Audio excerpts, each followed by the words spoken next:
5 గంటలు శ్రీశైలం సార్ మా బండి. Pileru depot sir. ఆ తర్వాత మేము 5 గంటలకు బయలుదేరినాం. 73 మంది ప్యాసింజర్లు ఉన్నారు సార్ బండిలో. టికెట్లు కొట్టాను. శిఖరం దగ్గరికి వచ్చాం. శిఖరం దగ్గర బండ్లన్నీ ఆపాం సార్ లైన్లో. ఈయన వచ్చేసి కర్ణాటక బండి ఫుల్ రైట్లో రోడ్డు దిగేసి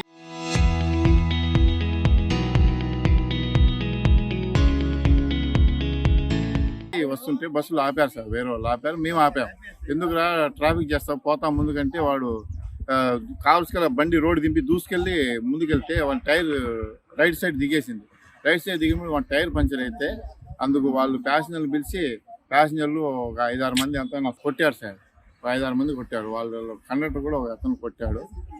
అది సార్ మ్యాటర్. మళ్ళీ కిందికి వచ్చేప్పటికి మేము మా డ్రైవర్ని తీసుకెళ్తున్నారు. బస్సులో నన్ను ఎత్తి బస్సులో వేసుకున్నారు. బస్సులో తీసుకొస్తున్నారు కిందికి నన్ను. వాళ్ళు సీజర్ అది కర్ణాటక తీసుకోవాలని వస్తున్నారు. మళ్ళీ మా డ్రైవర్ కంప్లైంట్ ఇస్తే మళ్ళీ కింద చెక్ పోస్ట్ కాడ బస్సు ఆపారు. మళ్ళీ మా వెనకాలనే వస్తున్నాం. మా బస్సు కూడా పీలేరు బస్సు వెనకాల వస్తే మళ్ళీ బస్సు ఆపితే పోలీసు వాళ్ళు ఉన్నారు. మళ్ళీ ఆపి మళ్ళీ మమ్మల్ని దింపి మళ్ళీ మాట్లాడాను సార్. నేనేం చెప్పాను, అది ఏమైతుందిరా టైర్ పంచర్ అయింది కదా మార్చుకోండి అని చెప్తే అది వాడు నేను మార్చిస్తాను కావాలి అని చెప్పిన. దానికి ఇంత గొడవ చేసి ప్యాసింజర్ కొట్టించి చొక్కా అంతా గుండీలు కూడా చింపేశారు. మొన్న వాళ్ళు 5-6 మంది సార్.